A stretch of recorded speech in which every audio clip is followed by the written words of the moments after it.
A gente estava te esperando, homem. Bem-vindo, tudo bem? Bom, há uma disputa dentro do PSOL, seja sobre a forma como o PSOL se organiza e como se dá o debate interno, sobre democracia interna do PSOL. Esse é um primeiro debate. E há um segundo debate sobre como o PSOL deve se comportar e como o PSOL deve atuar diante das contradições do governo Lula 3. Então, são dois debates principais, tá? Bom, sobre o primeiro debate, a questão da democracia interna, há um setor do partido majoritário, liderado pelo deputado federal Guilherme Boulos, que desrespeita a minoria e a proporcionalidade dentro do partido.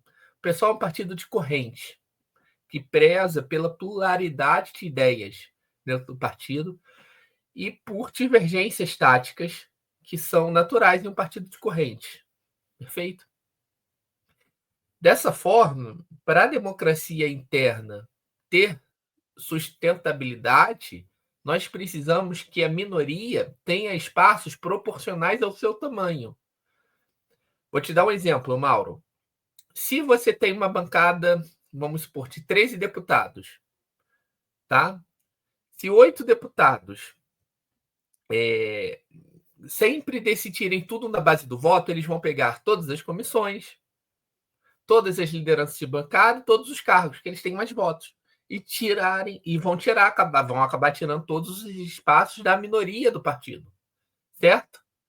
Então, se você impõe pela força da maioria a destruição da minoria, você acaba com a democracia interna. De outro lado, como o pessoal tem adotado desde 2005, desde a sua fundação, se há respeito à proporcionalidade, a minoria vai ter um espaço proporcional aos seus 5 parlamentares. Estou dando exemplo, tá? E a maioria um espaço proporcional aos seus 8 parlamentares, o que vai dar vida democrática ao partido, o que é muito importante para a manutenção da democracia do partido. O deputado federal Guilherme Boulos, ele nega a democracia interna. Ele quer que a maioria esmague. Essa é uma questão importante, até porque está sendo um argumento, né? Há gente que diz que a democracia é que a maioria manda e a minoria fica quieta. Acho que essa é uma lógica que está assim, que a posição majoritária do PSOL, em outros lugares isso acontece também, está tentando construir uma ideia de que democracia é a minoria se submeter à maioria. É errado, né? Democracia é você ter espaços abertos para o debate, inclusive da minoria, espaços para atuação da minoria, né? Espaços para atuação parlamentar dos deputados que fazem parte da minoria. Perfeito? Esmagar a minoria é autoritarismo, tá? E isso tem sido alegado também no caso da minha demissão, Mauro. Alguns falam o seguinte: se a maioria quiser, ela demite os assessores da minoria. Se a maioria quiser, aí, no outro caso, nós temos 4 anos de legislatura. Cada ano tem um parlamentar que é líder da bancada. Perfeito? Essa liderança ela é revezada historicamente no PSOL de acordo com o tamanho dos grupos de parlamentares. No caso atual, nós teríamos direito, por respeito ao princípio da proporcionalidade, a uma liderança. Seria a deputada Fernanda, a deputada Sâmio, Erundina ou Glauber. Certo? Em um dos anos, não é isso? Em um dos 4 anos, um ano o líder seria o da minoria, no caso da esquerda do PSOL. Isso, se você tem pelo menos 25%, você tem direito a um ano de liderança, e a gente tem bem mais que isso. Esse direito também foi negado. Então, há um processo de destruição da minoria. E aqui, Mauro, não cabem dúvidas quanto a isso. Por quê? No caso da minha demissão, por exemplo, eles dizem que foi por ofensas. Isso é mentira, tá? Isso é mentira dos 8 parlamentares que disseram isso, que eu teria xingado eles de covardes, hipócritas, mentirosos. E isso tudo é absolutamente falso. Eles não têm uma prova sobre isso. E as postagens que eles apresentam simplesmente se referem a textos eu falando o seguinte: quem ataca salário mínimo é covarde. Aí eles falam que eu estou me referindo a eles. Então eles atacaram o salário mínimo? É isso que eles estão falando? Eu gostaria muito que eles viessem a público mostrar os textos que dão sustentação ao que eles estão dizendo.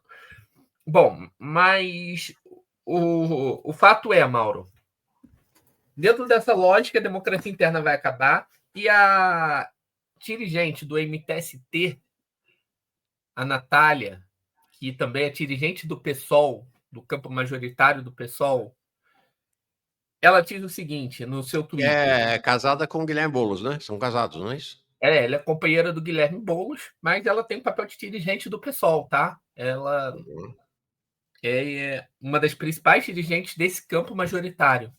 Sim. A Natália, ela diz o seguinte no Twitter, que o pessoal acerta não dar espaço para minoria na liderança. Ponto. Quando ela fala isso, o que ela está falando? Que isso aconteceu porque houve xingamento de assessor? Não, ela está falando que a maioria vai se impor e destruir a minoria. Que vai acabar com a democracia interna do partido, Mauro. Isso ela fala no Twitter. Então aqui encerra-se o debate e se coloca o verdadeiro debate. A minoria deve existir ou ser destruída? O Guilherme Boulos, como deputado federal, como dirigente do partido, como líder de uma corrente importante do partido, acha que tem que ser destruída a minoria. É isso que ele está fazendo. E nós não vamos aceitar e vamos denunciar para a militância, inclusive publicamente, o que está acontecendo, para que a militância, inclusive para que a base deles decida se isso está certo. Isso nunca aconteceu na história do PSOL. Mauro, e há o segundo debate. E esse debate também é muito importante, esse segundo debate. O segundo debate diz respeito ao que o PSOL deve fazer diante das contradições do governo Lula. Qual é a nossa posição e qual é a posição deles? A nossa posição é a seguinte: tudo, absolutamente tudo que o governo Lula apresentar em benefício do povo brasileiro, nós temos que ser linha de frente ao lado do governo. Lutar pela aprovação, defender o governo nessas pautas positivas para o povo. Se vai ampliar salário mínimo e a extrema-direita e o mercado financeiro estão contra, nós vamos defender o governo firmemente. Por quê? Porque defender o governo, nesse caso, é defender a classe trabalhadora. Porém, contudo, entretanto, a partir do momento que o governo ataca o benefício de prestação continuada, Mauro, que vai para as pessoas idosas e com deficiência em situação de extrema pobreza, nós também não podemos hesitar em defender a classe trabalhadora desse ataque. Ou seja, nós temos que ter uma autonomia do governo para defender a classe trabalhadora, porque o pessoal não nasceu para ser uma base acrítica do governo dos governos do PT, muito pelo contrário, o pessoal nasceu para ser um representante da classe trabalhadora e um partido que é um instrumento de transformação social. Perfeito, Mauro? Esse outro. E com isso eu concluo dizendo que essa nossa linha de atuação política parte do pressuposto que, para enfrentar a extrema-direita, não podemos permitir que o neoliberalismo, na sua aparência de neoliberalismo progressista, se imponha e prejudique a população mais pobre, gerando frustração e esgarçamento do tecido social, porque isso, historicamente, a austeridade fiscal e esse tipo de política econômica, historicamente, e nos dias atuais, isso se confirma, abre as portas para o fascismo. Neoliberalismo progressista, austeridade fiscal, abre as portas para o fascismo, alimenta o fascismo. A frustração do povo joga o povo no colo da extrema-direita. E essa turma que se cala diante de ataques aos mais pobres, dizendo combater a extrema-direita, faz o contrário. Ela alimenta a extrema-direita, ela alimenta o ódio, ela alimenta o fascismo. E eu te digo um exemplo concreto do que eu estou falando aqui para a gente não ficar no abstrato. Fala. O governo criou um ataque muito violento, mas é muito violento ao benefício de prestação continuada para pessoas com deficiências, e para pessoas com deficiência e para pessoas idosas em situação de extrema pobreza. Um ataque especialmente voltado às pessoas com deficiência naquele momento. Tá? Várias mães se organizaram para lutar contra esse ataque, porque as crianças, os filhos, iriam perder o benefício de prestação continuada. Nesse momento, que era um ataque voltado à austeridade fiscal, à agenda da Faria Lima para a manutenção do novo arcabouço fiscal em detrimento de direitos sociais, e eram mudanças de regras sistemáticas, por exemplo, uma família que teria uma família com 2 benefícios, 2 BPCs, para um idoso em situação de extrema pobreza e uma pessoa com deficiência em situação de extrema pobreza na mesma família. Tá? Essa pessoa com deficiência perderia um benefício de prestação continuada em muitos casos. Uhum. Isso daí é um fato, era uma mudança de regra. Qual foi a linha do governo com alguns parlamentares? Divulgar fake news e falar o seguinte: é mentira, nós não estamos tirando o BPC. Quem vai perder BPC é fraudador, é quem não precisa. Para que fazer? Por que fizeram isso? Porque é muito impopular atacar o BPC. E aí a extrema-direita foi defender o BPC. Os bolsonaristas. Tem vários vídeos de pessoas como Jorti, Rosângela Moro, personagens do fascismo, oportunistas e mentirosos, aproveitando a contradição do neoliberalismo progressista para fingir defender essas pessoas em situação de extrema pobreza. E aí eles vão para ofensiva em cima do governo. E vários parlamentares, eu vou te dar um exemplo, Mauro, respeitosamente, né, do pastor Henrique Vieira, que faz uma fake news dizendo que a mudança afetaria somente os fraudadores. Pegaria as fraudes. Isso é mentira. Isso, inclusive, é ofensivo contra a pessoa pobre, em situação de extrema pobreza, com deficiência, que estaria perdendo o benefício. Ele é um fraudador? É chamar essa pessoa de fraudadora, é criminalizar a pobreza, o pobre. Certo? Então, qual é a posição do pessoal diante disso? A posição do pessoal tem que ser dura. Falar que o governo jamais vai conseguir fazer isso com o nosso apoio, que nós vamos defender os mais pobres e denunciar e mobilizar a população contra o ataque. Ponto final. Porque quem o pessoal representa não é o governo A, B ou C. É o povo mais pobre desse país, em um país tão desigual. E essa foi a nossa posição no campo minoritário. O campo majoritário, ele faz um recuo tático depois que o debate, que eles tentam iniciar, falando que era uma forma de coibir fraude, fica desmoralizado, e eles sabiam disso desde sempre, porque nossa assessoria produziu nos últimos 2 anos estudos técnicos, audiências públicas, materiais sobre o assunto. Então, eles tinham total acesso à informação para saber que eles estavam mentindo. Eles preferem o conforto de falar: nós somos base do governo, portanto, as fake news são legítimas porque precisamos defender o governo. Defender o governo contra quem? Contra os pobres? Era isso. Não é contra a extrema-direita, é contra os pobres. Então, se há uma contradição em que o governo ataca pobre, quem eu defendo? Pobre. E é isso que o pessoal tem que ser. Então, nós defendemos um pessoal que seja democrático, com autonomia e combativo. Eles defendem um pessoal que seja autoritário e subordinado e acrítico. Essa é a essência do debate. Sobre todas as ofensas que eles dizem que aconteceram, isso daí é uma mentira para justificar o que está acontecendo em termos de autoritarismo, porque eles não podem falar para a base deles que eles não querem que um assessor diga a verdade. Por exemplo, se eu sou economista, eu sou acadêmico, e alguém me pergunta se o BPC está sendo atacado ou não, eu vou ter que falar o quê? Que não está sendo atacado, que é só fraudador pilantra que está perdendo? Não, tem que falar a verdade, ou eu tenho que mentir também para ser assessor do pessoal agora.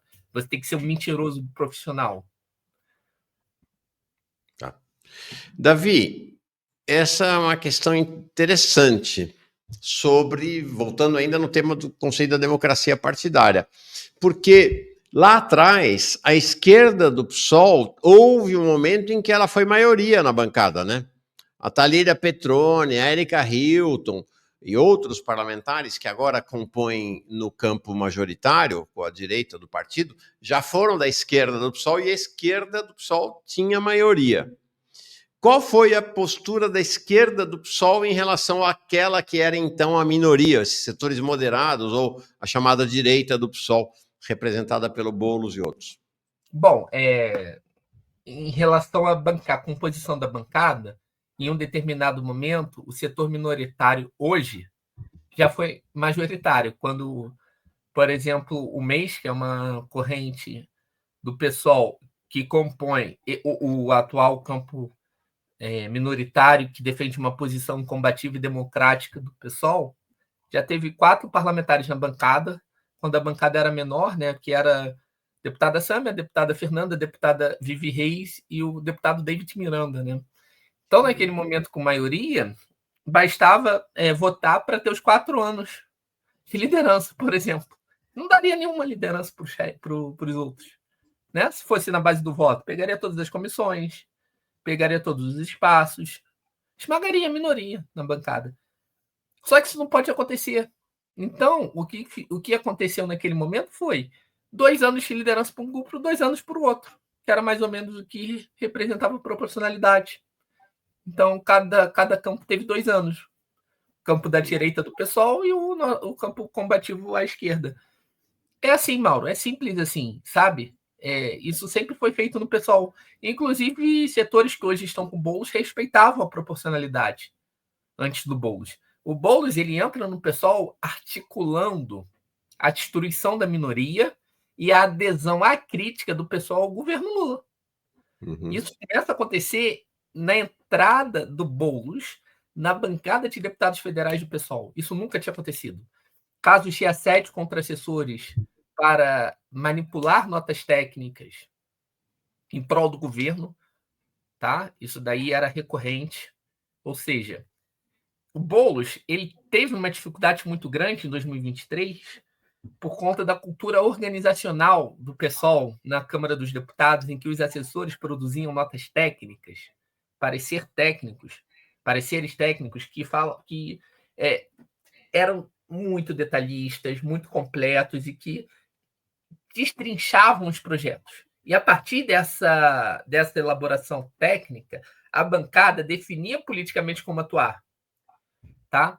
Então, por exemplo, no caso do BPC, a gente iria destrinchar detalhadamente cada detalhe ali para a bancada decidir. A partir do momento que o Boulos chega, qual vai ser a linha dele? Tentar manipular o parecer para que, quando a nota chegasse no conjunto da bancada, os parlamentares, principalmente os mais críticos, não percebessem os problemas e não criassem divergências. E aí ele conseguiria centralizar a posição do partido por meio de notas falsas, por meio da mentira, por meio da desinformação. Foi essa a tática dele. E ele tenta impor essa tática perseguindo assessores técnicos da assessoria, né? Eliminando assessores indicados pelo campo minoritário. Perfeito? Ele começa a fazer isso, tem um episódio que foi crucial para ele tomar essa atitude. Ele tem que entregar 13 votos da bancada para o governo. Ele não tem essa força no pessoal, ele não tem direção moral e ele não tem direção ideológica do partido, embora ele possa ter maioria. E aí ele tem que entregar 13 votos para mostrar força ao governo. Né? Uhum. Ele não conseguia. O primeiro momento foi o arcabouço fiscal. O arcabouço fiscal, ele me orienta e também defendem em diretório nacional do PSOL o voto favorável ao arcabouço fiscal, que destruiria o piso da saúde e da educação, BPC, abono, salário mínimo.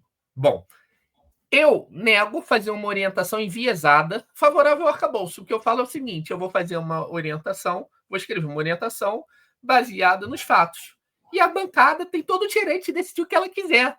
Só que eu não posso mentir em uma nota técnica. Uhum. Eu prefiro a demissão do que escrever uma nota técnica fraudulenta. É como se um engenheiro assinasse um parecer falando que a ponte não tem nenhum risco de cair e a ponte vai cair em 5 anos. Sabe? Eu não posso fazer isso como profissional que eu sou. Então, e eu falei para ele que respeitosamente, que eu respeito ele, mas que ele, se ele quisesse, ele falaria isso com a bancada com os outros 13. Isso gera um incômodo muito grande. o debate vai para a bancada decide realizar um seminário, tá? Em que o campo dele defenderia o voto a favor do arcabouço, o nosso campo defenderia o voto contrário ao arcabouço. No debate, ele está na mesa, junto com outros colegas economistas, e ele perde o debate. Ele perde o debate. Eu participei desse debate, ele perde o debate. A posição dele é totalmente desmoralizada, assim, ele perdeu o debate. Isso daí é de amplo conhecimento do partido, do debate interno. Ao perder esse debate, Mauro, ele percebe que não tem como ganhar. Isso é que vai levar o PSOL a votar contra o arcabouço, então, é isso? Esse debate, esse seminário, foi o que levou o pessoal a votar contra o arcabouço. Você falou nesse seminário ou não? Claro, falei, eu fiz a apresentação junto com a professora Denise Gentil também. Ela estava. Denise Gentil, que vai estar aqui semana que vem. Quer dizer, então porque eu vi uma entrevista do Juliano Medeiros ontem, na qual, inclusive, ele te trata como um ótimo economista, diz que você teve um papel fundamental na mudança do pensamento econômico no interior do PSOL, mas trata você como um funcionário, entendeu? Ele é um funcionário, não tem direito a ficar se metendo. Tem assunto que é assunto para quem é da elite, entendeu? E quem é de baixo não se mete. Então você foi um funcionário insubordinado que foi demitido por isso. Mas houve um momento no PSOL que você não era tratado, então, como um mero funcionário, entre aspas, né? Você era tratado como alguém que fazia uma assessoria técnico-política ao partido e que deveria ser ouvido pelo partido. Então, como foi nesse então, Mauro, só fazer uma observação aqui. O Juliano, ele tem razão no seguinte aspecto. Se um mandato do Boulos, por exemplo, está insatisfeito com o assessor, tem todo o direito de demitir. Se o Boulos indica algum assessor para a liderança do PSOL na cota de proporcionalidade dele, e esse assessor é crítico ao governo, o Boulos tem todo o direito de demitir. O que acontece é que quando eu entro no PSOL, eu entro por indicação do deputado Glauber Braga, que era do campo majoritário na época, inclusive. Tá? O pessoal foi mudando. Glauber foi para a esquerda do pessoal, inclusive antes de mim, eu também fui. E hoje eu estaria na cota do campo crítico ao setor majoritário. Tá? Então, eu estaria ali como um assessor que, dentro dessa proporcionalidade, estaria representando o campo que tem Erundina, Glauber, Fernando e a Sâmia. Percebe? Que tem direito a indicar assessores. É assim que funciona a nossa assessoria. É assim que nossa assessoria é escolhida. Por indicações proporcionais ao quanto cada parlamentar tem direito. Perfeito. Sempre foi assim. E a partir desse princípio, você só pode demitir um assessor, por exemplo, se houver uma ofensa à bancada. E a bancada fala assim, olha, eu não posso trabalhar com quem você indicou porque ele me ofende. Por isso que eles criaram essa fake news da ofensa, para justificar a sua demissão. Por isso que eles criaram essa fake news da ofensa. Porque, no fundo, era uma perseguição à minoria, ao princípio da proporcionalidade. E aí eu digo mais. E mesmo que não fosse assim... Se fosse apenas uma questão funcional de ofensa, Davi, não estaria no mesmo pacote a sua demissão, a cassação do direito da minoria de indicar a líder ou o líder no ano que vem e a cassação da minoria na presidência da comissão de legislação participativa na Câmara, né? Se fosse só ofensa, não seria um pacote, né, contra a minoria. Claro, e quem ofende deputado tem que ser demitido imediatamente, sumariamente. E eu vou te dizer mais. Então, a hipótese do Juliano Medeiros é a seguinte. Veja só, Mauro. Que, mesmo eu xingando os parlamentares covardes, mentirosos e hipócritas, eu chego no trabalho e falo assim, Boulos, você é um covarde. Você é um hipócrita. Por 2 anos eu fiz isso, segundo uma nota deles que circula.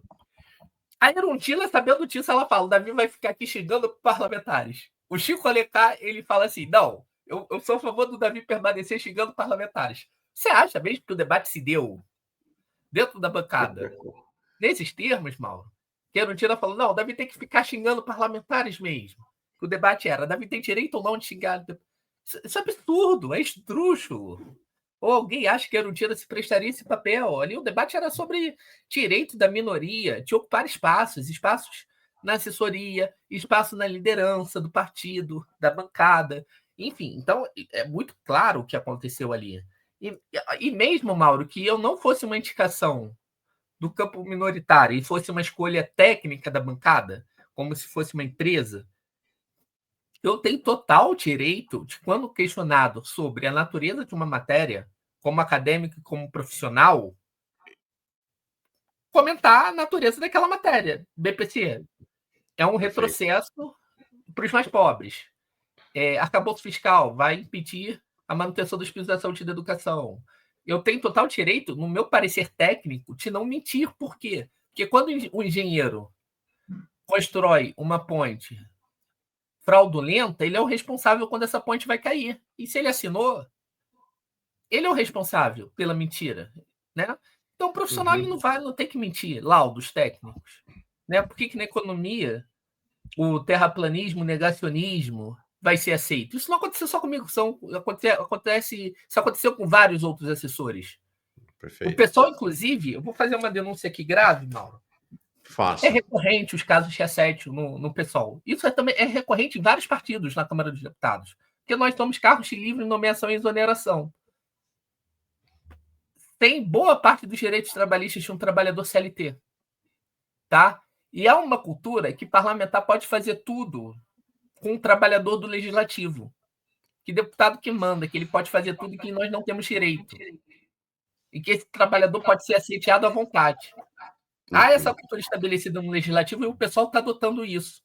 Vários casos de assédio já foram comunicados para a nova líder, que acaba de assumir, a deputada Thalíria, que obviamente não tem nada a ver com esses assédios. Ela assume agora a liderança e ela está recebendo denúncias formais de vários assessores de processos que eu considero como assédio, vários assessores consideram como assédio, que ocorreram nas últimas 2 lideranças, em especial a partir de 2023, quando o grupo liderado pelo deputado federal Guilherme Boulos assume a administração da assessoria, a gestão da assessoria, tá?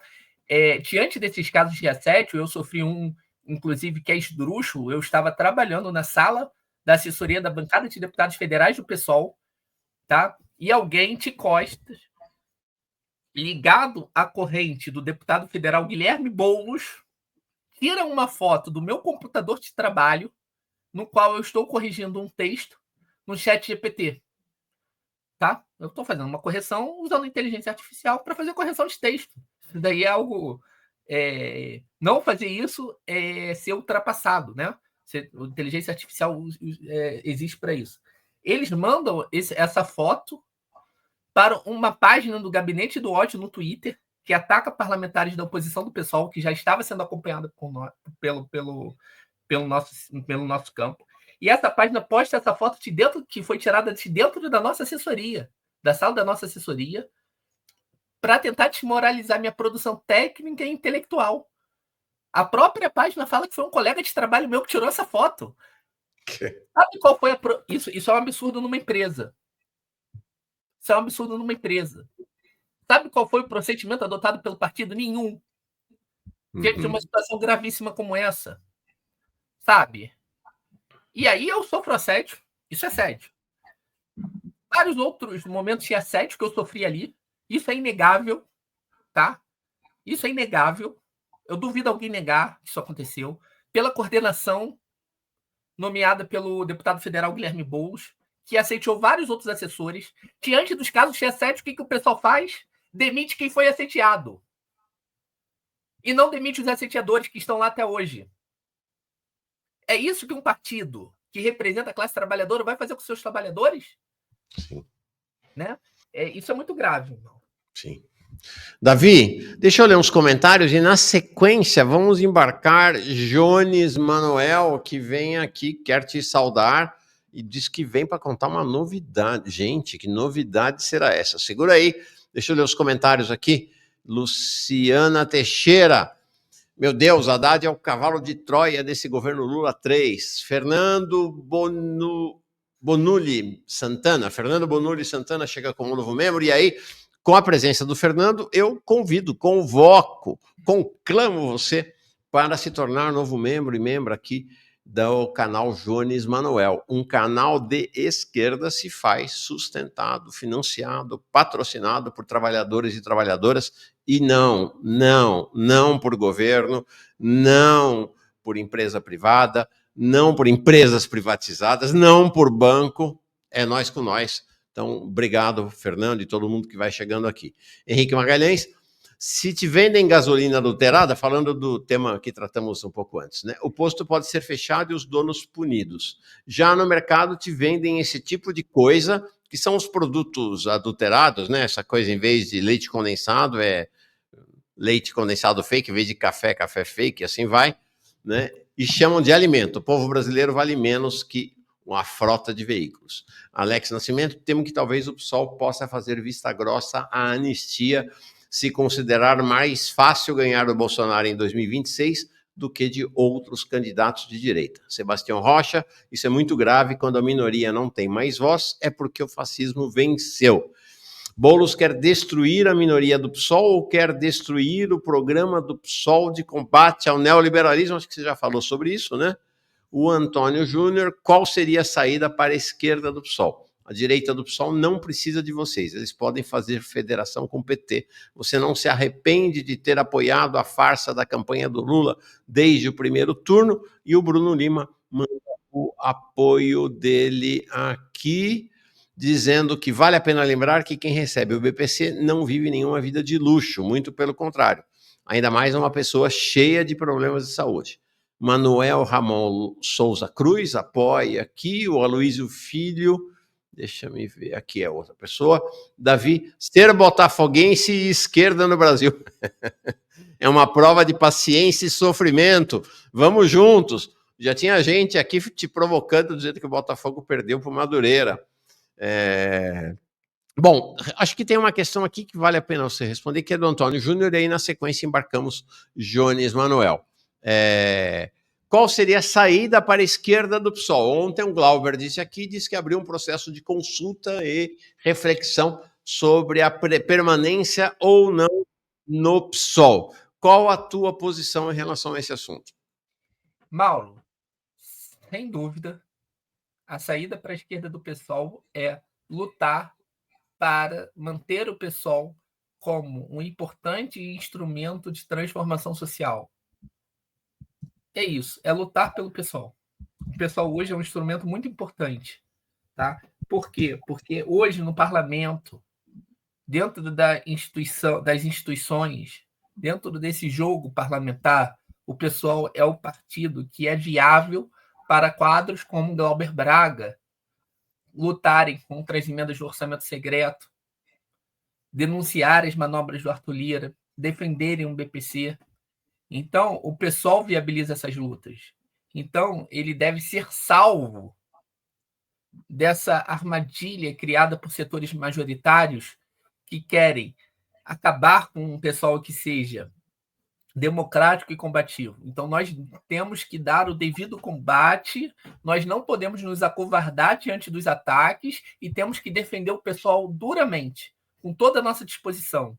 Inclusive, já que o debate se tornou público, chamar a militância para o debate, para que a definição dos rumos do pessoal seja feita por cada militante nosso, por cada eleitor, que eles participem desses processos internos, tá?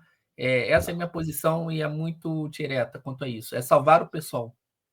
Muito, muito forte essa entrevista com o Davi. Davi, bom, nós somos amigos, você é uma referência para mim no pensamento econômico da esquerda brasileira.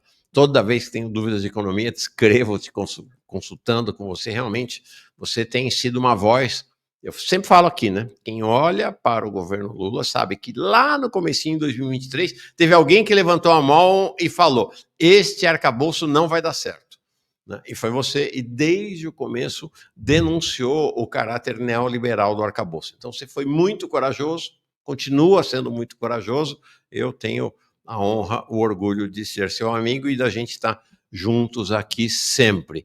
O Reinaldo Inácio disse: seria interessante usar o crescimento da esquerda crítica e da esquerda radical para finalmente o PCBR virar oficialmente uma legenda no TSE. Não seria uma boa estratégia para a disputa em 2026 da nossa esquerda? O Jones pode falar sobre isso, ele já andou falando sobre esse tema, diz que vai ser difícil conseguir registro para 2026. Mas já que falamos de Jones e de Davi, chega mais, Jones Manuel.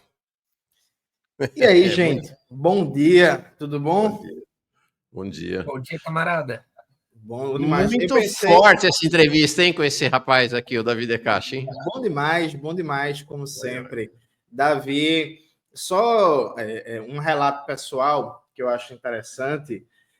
Quando eu era jovenzinho, eu militei bastante junto a populações encarceradas, né?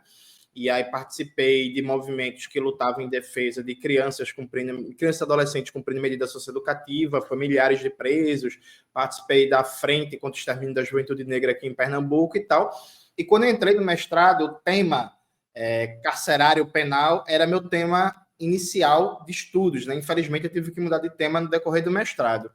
Quando veio 2023 e o governo Lula, em abril, editou o decreto para mudar o PPI, o Programa de Parceria de Investimento, criado pelo Michel Temer no contexto do golpe, e colocava presídio no rol do PPI para privatizar presídios, a primeira pessoa que eu vi falando sobre isso publicamente, e a pessoa que me ajudou, o documento é esse, o decreto é esse, lê aqui, por aí vai, e que me deu subsídio para fazer o debate, foi o Davi Decache. O Davi conseguiu ter um papel em 2023 mais importante que qualquer liderança do movimento negro no Brasil, por exemplo, considerando que o tema da questão carcerária é muito caro, né? Historicamente é o movimento negro brasileiro, já que a população negra é a principal vítima do encarceramento em massa no Brasil. E mesmo a gente não tendo conseguido, aí não sei nem se Davi concorda com a avaliação, mas veja, mesmo a gente não tendo conseguido derrotar a privatização de presídios, porque ainda está vigente no rol do PPI, o governo Lula, para mim, claramente colocou o pé no freio em termos de fazer PPPs em presídio. Né? Tava vários projetos encaminhados, estava um projeto encaminhado de Santa Catarina, um projeto encaminhado de São Paulo, estava se debatendo um projeto no Maranhão, estava se debatendo um projeto em Pernambuco, com toda a pressão, com todo o debate público que a gente conseguiu colocar, a nota das mais de 80 entidades falando contra a privatização de presídios. Na época, o ministro Silvio Almeida, a gente conseguiu pressionar bastante ele, ao ponto de ele dar declarações contra a privatização de presídios. O governo colocou um pé no freio, e até onde me consta, pode ser desatualização minha, só um presídio foi privatizado nesse programa, que foi o do Rio Grande do Sul, e os outros projetos ficaram meio que stand-by. Então, assim, foi uma vitória muito importante a gente conseguir dar um freio, porque a intenção inicial do governo era, de 2023 para 2024, colocar mais de 10 presídios para privatização no âmbito do PPI. Ah, foi só Jones, foi só Davi? Não. Foi uma luta coletiva que a gente teve participação e que quem deu start nessa luta, sim, e aí Davi pode até não querer o elogio, mas quem deu start nessa luta no Brasil foi o Davi Decache. Posso fazer um comentário rápido sobre isso, Jones? Vou entregar para você, vou só sair um segundinho, mas estou ouvindo e volto já. Davi, vai contigo. Claro. Tem um detalhe interessante nessa história toda, que agora eu vou falar publicamente, não tinha falado sobre isso. No pessoal, a nossa assessoria, Jones, ela sempre fazia um levantamento dos decretos do Poder Executivo, porque muita coisa não passa pelo Legislativo, muita coisa na caneta, vem da caneta do Poder Executivo. Então, a gente sempre fez esse acompanhamento sistemático, por método de organização mesmo, né? E quando eu tenho acesso ao modelo de parcerias público-privadas que o governo federal estava implementando, isso se refere a presídios, saúde, né? Creches, educação, enfim, meio ambiente, uma série de setores. Um amplo rol de setores que estariam sendo mercantilizados, desestatizados. Eu levo isso para o debate dentro do âmbito do PSOL, da bancada do PSOL. Perfeito? Então, eu sempre tentei recorrer primeiro ao meu partido, tá? De forma disciplinada, comunicar à coordenação, olha, está acontecendo isso, nós temos um processo de privatização de presídios. O que nós podemos fazer, e aí eu apresento as soluções, um projeto de decreto legislativo que suste o decreto do Executivo sobre a privatização de presídios. Essa foi a minha primeira recomendação. E realização de audiências públicas. Apresentação de um manifesto. Guilherme Boulos, ele se nega a tomar qualquer iniciativa, a coordenação se coloca contrária a qualquer iniciativa contra a privatização de presídios. E aí, o nosso campo, né, Sâmia, Glauber, Fernanda, Erundina, nós vamos organizar um PDL que o Guilherme Boulos não assina contra a privatização de presídios para assustar esse decreto. Guilherme Boulos não assina uma proposta que é consolidada até no neoliberalismo progressista deles, tá? Isso daí não tem debate na esquerda mundial, não existe debate sobre isso, é errado, tá? Ele não assina. Nós também tivemos que correr atrás das instituições, aquele manifesto das seis instituições foi provocado pela nossa assessoria, né? Pelo nosso trabalho. E aí nós corremos atrás desse manifesto, realizamos audiências, e isso tudo, Jones, sem nenhum apoio, inclusive com perseguição de dentro do pessoal acontecendo por causa dessa minha atitude. Então é importante dizer isso. E o Jones eu vou recorrer ao Jones para fazer o que deveria ser obrigação de parlamentares que têm muito mais instrumentos que o Jones. E o Jones, a partir disso, ele consegue causar um impacto nacional no debate, tá? E o ministro Silvio Almeida, no encerrar de 2023, em coletiva, se posiciona contra a privatização dos presídios e assume que isso estava acontecendo. Então, isso foi assumido pelo ministro dos Direitos Humanos na época, tá? Quero registrar, para além desse tema da... Bom, Jones, entrevista bombástica do Davi, muitas revelações aqui, de coisas que a gente não conhecia, o Davi está trazendo à tona hoje, mas para além do tema da privatização dos presídios, esses dois aqui em cima tiveram também um papel fundamental, importante registrar, os dois, em relação à denúncia dos ataques do governo Lula III com apoio dos governistas, dos parlamentares progressistas ao BPC. Foi chave. A presença de vocês dois neste embate foi fundamental. Fundamental. Deixa eu ler algumas mensagens aqui e aí porque o Jones veio aqui hoje para fazer um anúncio de novidades no canal, já entrego para ele para contar, mas antes, dizendo aqui, Guarajuba dizendo, presidente, ministro da Economia, ministro das Comunicações, uma ideia. Olha, vai chegar já o ministro da Educação também. Daqui a 2 minutinhos chega o ministro da Educação, vem conversar com a gente aqui, valeu, obrigado. Aloysio Filho, não, esse aqui eu já li, deixa me ver aqui, ó. Júlio Gerosa chega como novo membro, Fernando Ramos também, o Wilson, nossa senhora, o Wilson de Araújo, muito generoso, presenteou com 10 assinaturas do Jones Manoel, muito, muito obrigado. Cida Vieira, parabéns, Davi De Castro, toda a minha solidariedade. O João Paulo pergunta ao Davi se o Haddad teve alguma influência na sua demissão. Acho que não, né, Davi? Teve. Na minha demissão, não, mas de milhões de brasileiros, sim. O Johnny está dizendo, teve sim. Aqui, ó, o Rene Perucchi mandando uma contribuição lá das Europa, deve ser, tá vendo esse ezinho cortado euro? Vai ter sorteio de Corolla aqui no canal. Verônica Nascimento, grande amiga, Davi, Renato, Luana, o futuro da boa política. Legal. Bom, seguinte, antes de entrar o ministro da Educação, Jones Manoel, você veio aqui hoje, além dessa interlocução maravilhosa com o Davi De Castro, para o quê? Para que anúncio? Antes de eu fazer um anúncio, deixa eu só lembrar um episódio que eu acho muito importante, Mauro, e como a era da internet, as informações são muito rápidas, é muita informação, as pessoas esquecem. Em 2023, final, se não me falha a memória, foi final de 2023 ou foi começo de 2024, depois eu confiro.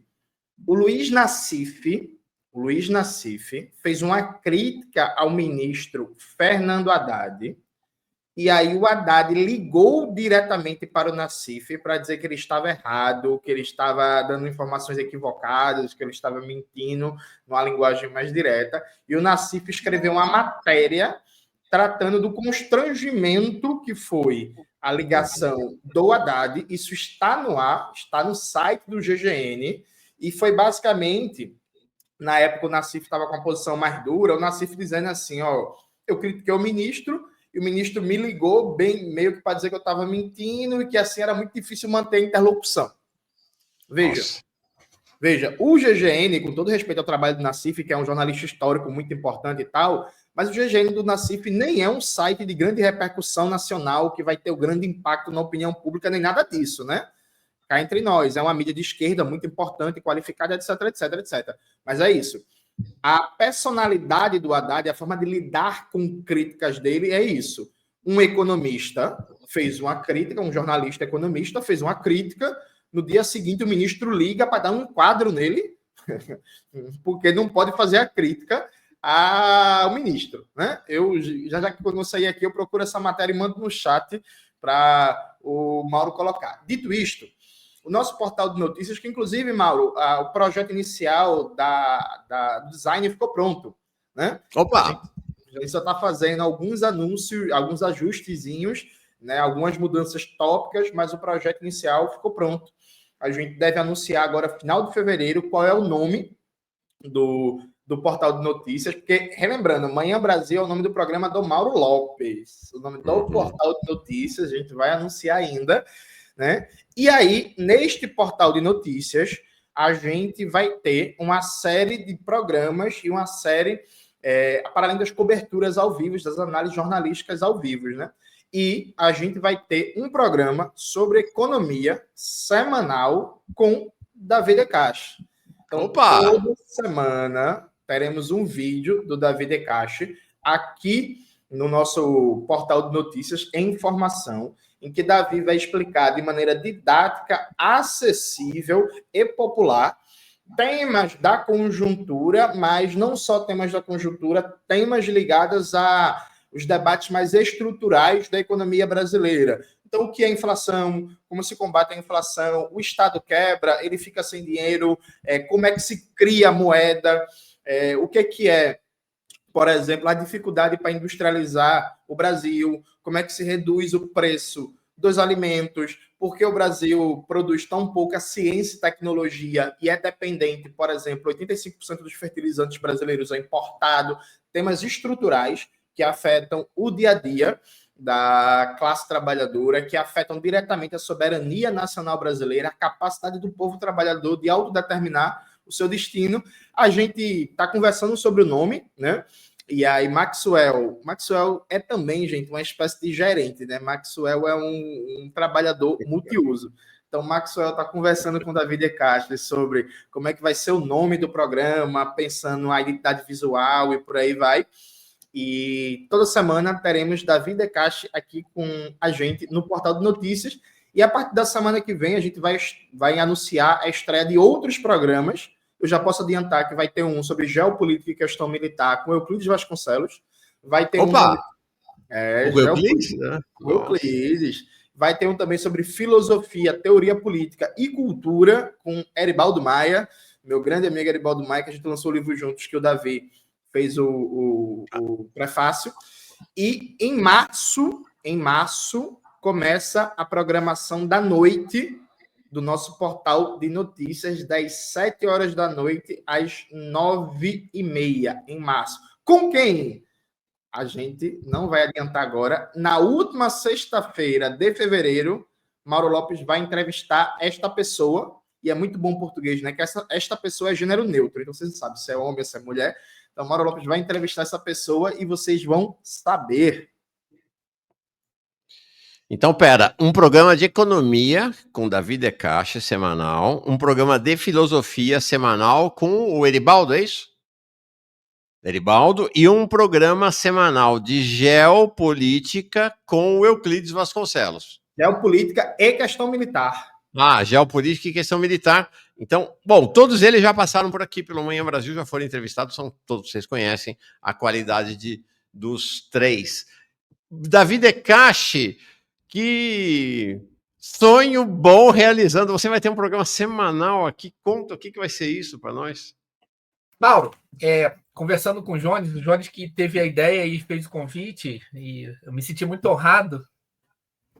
A ideia é a seguinte: a partir dos debates conjunturais, por exemplo, inflação de alimentos, né, subir o preço do café, fazer o debate estrutural sobre a inflação, saiu a ata do Copom, E aí o Galípolo faz o Ctrl-C, Ctrl-V na ata do Campos Neto, que nem foi o caso agora. É igual, as atas são iguais, tá? Praticamente.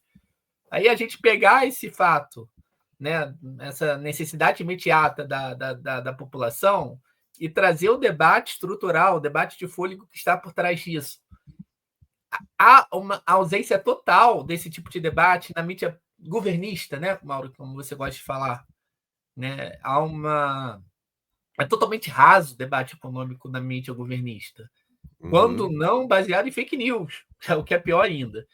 Então, a gente vai tentar qualificar, não só na parte de descrever corretamente a essência das matérias que o governo envia, a essência a essência dos fatos, mas também tornar isso didático, fazer agitação e, a partir da agitação, puxar propaganda, né? Então, essa é a ideia do quadro. Puxar debates das necessidades imediatas que chamem a atenção, que estão na boca do povo, e puxar as raízes desses problemas e discutir soluções estruturais junto com o chat aí, que vai poder comentar lá nos vídeos, e a gente vai fazendo os vídeos dessa forma aí. Isso não tem hoje na mídia progressista, né? Nossa, muito legal. Muito, muito legal. Estou botando aqui na tela com Euclides. No Velho Testamento tinham alguns canais assim, que tentavam ser isso. No Velho Testamento? Antes do governo Lula e depois do governo Lula. Aí. Tá certo. Tá aqui, ó, programas semanais aqui, então, no canal Jones Manuel. Economia com Decache, Filosofia com Edibaldo Maia, Geopolítica e Militares com Euclides Vasconcelos, em algo que eu tenho periodicamente falado aqui, que esse canal é um canal para a notícia e para a formação da militância, dos ativistas, dos trabalhadores e trabalhadoras brasileiros que pretendem a luta pelo socialismo. É isso aí, né, Jones? Isso mesmo, mas só reforçando, Mauro, alguém colocou aí nas perguntas o programa sobre futebol, que eu comentei semana passada. Vai ter, a partir do segundo semestre, a gente vai construir um programa voltado para esportes com foco em futebol, vai construir também um programa voltado para games, né? E eu gostaria muito de um programa sobre cultura focado em música, né? Uma curiosidade, inclusive, Mauro, eu escutei ontem pela primeira vez na minha vida, do começo ao fim, o álbum Alucinação do Belchior. Eu nunca tinha ouvido completo. Tinha ouvido algumas músicas aqui e ali, mas completo. Foi a primeira vez. E aí, está nos planos, a gente vai concretizando aos poucos, dado que, à medida que o canal vai crescendo, a gente vai ampliando, né? Porque aí tem várias questões técnicas e por aí vai, tem que contratar mais gente, etc, etc, etc. Mas o negócio está indo muito bem, vai crescer, e vocês vão ver, em 2026 a gente vai estar disputando a cabeça aí do maior portal de notícias de esquerda do Brasil, porque, tal qual o Botafogo, ano passado, a gente vai sair arrastando tudo. E sem dinheiro gringo, viu? E sem dinheiro gringo. Diferente do Botafogo. Gringo.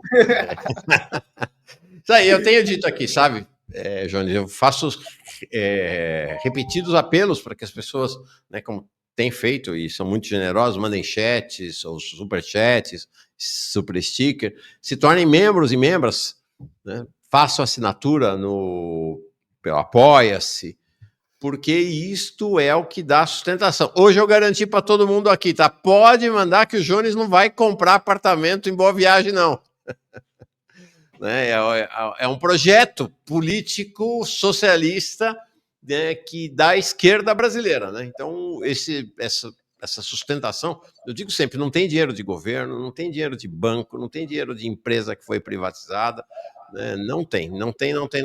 Tem o dinheiro das pessoas que acreditam na luta pelo socialismo, né, Jones? Então, o que você está dizendo é a resultante já do crescimento do canal, né? Exatamente. E é isso, vai ser um projeto que vai dar cada vez mais certo, podem ter certeza disso. E aí, claro, para 2026, tudo se concretizando bem este ano, aí a gente vai pensar na possibilidade de criar correspondentes estaduais, né? Porque, veja, tem várias coisas, gente, que a gente gostaria de falar muito mais. Eu fui agora recentemente no Maranhão, eu gostaria muito mais que a gente tivesse capacidade de estar abordando sistematicamente, por exemplo, os conflitos pela terra no Maranhão, né? Vou estar indo agora para Minas Gerais em abril, para São João del Rei, inclusive a galera de Minas que for de lá, se preparem, estou chegando lá. Enfim, a gente precisa também, considerando o tamanho do Brasil, né, o gigantismo do Brasil, a gente precisa também ter correspondentes regionais em cada estado para pegar os principais aspectos da luta de classes. Isso depende, evidentemente, também de organização política, então coordenar isso com o PCBR e tal. Tudo isso está nos planos, vão rolar. Gente, se vocês soubessem os planos ambiciosos que eu tenho na minha cabeça, vocês iam ficar chocados. Às vezes eu nem durmo, não tenho ideia. Ideia é uma coisa que eu tenho muito, não tem dinheiro, mas assim, disposição de trabalho e ideia, quem mais tem sou eu. Viu? E é mesmo, impressionante. Eu tenho falado aqui, essa turma, esse canal Jones Manuel tá me massacrando. Nunca trabalhei tanto da vida, mas é uma. Olha, é muito legal, muito legal. Acho que a gente tem um clima realmente muito bom, muito forte, essa dinâmica nossa. Bom, deixa eu ler mais uns comentários que chegaram. Ó, Ricardo Carneiro chegando como novo membro, super obrigado. A Isabel Cristina também. O Janderson poderia fazer um programa de cultura pop, de cinema e quadrinhos. Vamos anotando as sugestões aqui, tá? Fernando Coutinho manda o super sticker. O Vadson Santos está chegando. Raul Assis. O Ricardo Corrêa dizendo, feliz com as novidades. Jones, mandei uma mensagem direta me colocando à disposição para colaborar com animações e outras coisas para fortalecer a programação. Legal. Manda mensagem, Mauro, manda mensagem por e-mail, Ricardo, lá no Instagram, tem um e-mail lá para contato que o Maxwell administra aquele e-mail. Manda um e-mail lá, por favor. Fechou. Pastor periférico na terra como no céu, vai ter programa de religião? Opa, tô nessa. Vamos lá. Felipe Araújo, depois dos governistas, o partido fardado pira com o tal do Jones. Bom demais. Lucas Araújo, o majoritário do PT é contra os stalinistas, com certeza, mas o que eles fizeram, não sei se Stalin fez alguma vez, acho que não. Celi Lima, Jones, ninguém comentou ainda suas camisas de estilo CCSA. O que é isso? Centro... É o Centro de Ciências Humanas Aplicadas, onde a galera estuda economia, administração, serviço social, secretariado e por aí vai. Parabéns pelos programas, camarada. Pernambuco, quando entra no negócio, torna o melhor e o maior em linha reta. A luta, a Madalena dizendo aqui, a luta está só começando, mas precisamos acreditar que é a solução para seguir vivendo. Gildo Bastos está sempre aqui com a gente. Bom dia, muito bom ouvir esses três camaradas. Espero sinceramente ter um dia esses três no governo, não esta caterva atual que se diz de esquerda progressista. E Suzana Moraes, de férias no calor de 40 graus no Rio Grande do Sul, a coisa está muito feia mesmo no Rio Grande do Sul. E tietando o Jones Manuel, líder da Revolução Brasileira, e mais o Ramon Jales chegando aqui como novo membro. Olha, como alguém falou que aqui está o presidente, o ministro da Economia e o ministro das Comunicações, deixa eu embarcar o ministro da Educação, Daniel Cara. Ô, cara! Bom dia, Daniel. Tá mudo, tá mudo. Abre o microfone, abre o microfone. Desculpa. Bom dia para todas e todos, parabéns para vocês pelo canal. Jones, parabéns para ti, em especial, aí pela coordenação, pela liderança desse espaço. Mandar um abração para o meu amigo Mauro e para o Davi. Davi, eu não tive a chance de estar mais próximo dele, né, nesse período do PSOL, mas o Davi, eu concordo com o Mauro, é uma referência no pensamento econômico brasileiro, tem que continuar produzindo, e fiquei muito feliz com essa notícia desse programa. Faltou um de educação aí, hein? Eu não estou querendo me colocar, não, mas faltou um de educação. Pronto, vamos combinar já aqui no ar. Vamos combinar, porque, olha, e a quantidade de professoras e professores que o canal mobiliza é gigante, né? E... Nossa, eu fico muito feliz, viu? Porque eu, de certa maneira, testemunhei todo esse processo do Jones, que ainda está longe de ser concluído. O Jones ainda tem muita história para construir. mas eu me recordo, Jones, que a gente se conheceu numa atividade no Senac, aqui em São Paulo, da Boitempo. Isso. 2019. Exatamente. E o quanto que você cresceu e foi construindo, o quanto você é coerente com a luta, sua capacidade de trabalho. Eu acho que você tem razão. Eu não conheço pessoa que tenha maior capacidade que você, assim, força de articulação. Então, estou muito feliz de estar aqui nessa mesa e espero te encontrar. Eu tenho ido bastante a Recife. Vamos ver se a gente se encontra aí em Recife.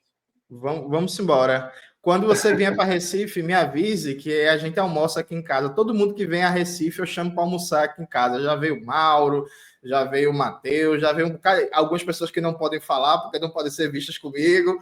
Mas quando vier a Recife, me avise que a gente almoça aqui em casa. Fechado, cara. Parabéns e estou muito orgulhoso aí do que vocês estão construindo e da articulação que você tem feito. Jones, obrigado demais, homem. Boa jornada para ti. Deixa eu segurar o Davi aqui um segundo junto com o Daniel Cara, dois pistolistas. Até mais. Valeu. Tchau.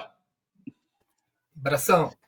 Bom, então, eu queria já dois psolistas aqui, né? Daniel Cara também, né? E Daniel Cara com a ligação histórica com o Luiz Erundina, né? Histórica mesmo com o Luiz Erundina. E queria uma palavra tua, né, sobre esse processo vivido pelo PSOL atualmente. Daniel, eu vi que você se solidarizou com o Davi, né, no Twitter, no X, né? Sim, eu tive com a Luísa, inclusive, nesse final de semana. A gente fez uma reunião aqui em São Paulo e depois, no domingo, a gente teve uma longa conversa. E ela está muito chateada com o que ocorreu. Ela tem um respeito enorme pelo Davi. Todo mundo que tem um debate sério. E veja, não significa que é preciso concordar, o Davi sabe disso, né? Não se trata de uma questão de concordância ou de uma compreensão comum sobre as questões econômicas, embora a minha seja muito próxima da do Davi. O problema concreto é que não dá para o pessoal perder a criticidade, porque se ele perde a criticidade, ele não tem sentido de existência. O pessoal existe para ser um partido crítico, e em muitos aspectos, em alguns momentos, ou em momentos que seja necessário construir uma frente ampla com outros partidos de centro-esquerda e de esquerda, mas o fato é que não faz sentido o pessoal ter uma legenda se não for uma legenda para, de fato, estabelecer uma diferença em relação aos outros partidos de esquerda. Ele tem que ter uma singularidade. O Davi, na questão econômica, representava isso fortemente. Então, ele é um patrimônio do partido, tem que ser respeitado como um patrimônio do partido. Tem que ser o grilo falante em relação a temas econômicos, a processos em tramitação do Congresso. Por exemplo, no dia de hoje, com apoio de vários setores do Centrão, da extrema-direita e do Partido dos Trabalhadores, começa a tramitar uma iniciativa ainda não estabelecida em projeto de lei para transferir recursos da educação do Fundeb para a saúde, para pagar profissionais da saúde. Ou seja, isso é ruim para a saúde, porque não vai resolver o problema da saúde, e é péssimo para a educação, desestrutura toda a política educacional. E ter uma pessoa como o Davi lá na bancada, e aí eu estou falando em meu nome, mas reproduzindo também o que pensa a minha grande companheira Luiza Erundina. Ter uma pessoa como o Davi era ter um assessor que ia estar atento, que não deixava passar nada em relação a isso. Eu me recordo que durante a campanha do Boulos aqui em São Paulo, num determinado momento, eu percebia que o Haddad estava presente numa atividade e o Haddad ficava angustiado, porque o Davi ele não apresenta o que não é verdade, ele apresenta o que é verdade. O Haddad não citou o nome do Davi, mas ele falava sobre as críticas, né, das quais eu compartilho e estava sempre dando dentro, internamente do partido, e dentro do âmbito da discussão dessa frente que o pessoal faz parte hoje com o governo, né, eu dava repercussão à posição do Davi, sem conhecer pessoalmente, no nível de ter uma relação próxima, etc. Então, eu estou só dizendo isso, que eu acho que essa é a importância do Davi. E essa é a compreensão que a Luiza Erundina tem. Essa é a compreensão que o Chico Alencar hoje está próximo do grupo majoritário do PSOL. Ele não está na oposição. E eu, como a Luiza, a gente tem uma característica de independência que é complexa. A gente tem repensado isso, inclusive. Mas o fato é que o Davi é uma figura que precisa ser valorizada. O pessoal precisa ter um pensamento econômico, não tem, fora aquilo que tem sido formulado pelo Davi, e que precisaria ter espaço dentro da estrutura do partido. O pessoal não tem pensamento econômico, tem pensamento na área de educação. Isso a gente pode dizer que o pessoal tem pensamento na área de educação. Em relação ao trabalho do Camilo Santana, e da proximidade que foi estabelecida com o governo, muitas vezes esse pensamento ele se esvai, o que é um problema, porque a gestão do Camilo Santana é uma gestão que é continuidade, eu já tenho falado sobre isso, isso tem repercutido, várias pessoas têm dito a mesma coisa ou reproduzido. A gestão Camilo Santana é uma continuidade da gestão Temer, mas o pessoal tem o pensamento na área de educação. O Davi estava dando algo que o pessoal não tem, quer dizer, então precisa ter pensamento econômico, a gente vai ter que ter pensamento de segurança pública, vai ter que ter pensamento na área estratégico-militar. De certa maneira, é interessante que o Jones está dando conta de uma demanda que a esquerda tem e não está cumprindo. Então, na lista aí de temas que ele apresentou, falta esse pensamento na área militar, na área de segurança pública, mas essencialmente na área da economia. Até para um partido socialista, que defende o materialismo histórico, não ter pensamento na área de educação, de fato, na área de economia, de fato, é um grande prejuízo. Então é isso, eu estou muito feliz com a forma como o Davi foi defendido pelas figuras que eu considero centrais no partido, como a Luísa Erundina. Espero que o Davi não se desestimule. Eu sei que ele não vai se desestimular, porque um torcedor do Botafogo está acostumado com revés, e ele vai lutar bravamente para que a gente, de fato, faça com que o pessoal seja mais uma força dentro dessa luta da esquerda, né? Legal. Davi, te entrego para... Nossa, me sinto muito honrado, muito feliz com as palavras do Daniel. O Daniel é a nossa grande referência na pauta da educação. É uma referência militante nessa luta, né? Porque não basta ser um acadêmico brilhante, né? Tem que ter também engajamento, botar a cara a tapa aí, porque a luta política precisa de coragem também, né? E a deputada Luísa Erundina é sempre brilhante. Ela e o deputado Chico Alencar, né? Junto com a deputada Samia, Fernanda e o Glauber, foram muito firmes, né? E isso não quer dizer, como o Daniel falou, que as divergências sejam, que não existam divergências, que nós estejamos na mesma corrente, no mesmo grupo político. Mas se trata de uma defesa da democracia interna do partido, da pluralidade, da democracia interna do pessoal sobreviver. Isso é muito importante. A Erundina, ela sempre teve um papel importante, né, na economia solidária, no orçamento participativo, sabe? Em chamar o povo para discutir a militância e não em algo extremamente burocratizado, conduzido por uma liderança de cima para baixo. Então, eu fico muito feliz com o Daniel, com a Erundina, terem dado esse apoio. Me honra muito, nesses momentos difíceis, receber apoios assim confortam o coração. Então, queria agradecer também ao Mauro e ao Jones o apoio aí nesse período e dizer que a minha demissão ela é só um sintoma de algo muito mais profundo e que sirva de alerta, né, para a gente entender a importância de um partido que tenha democracia, que tenha participação da militância, da base nos rumos do partido, né? E que isso não aconteça novamente com assessores, com parlamentares que percam, porventura, posições dentro da Câmara, dentro da liderança da bancada, e que isso mude daqui para frente. Tá bom.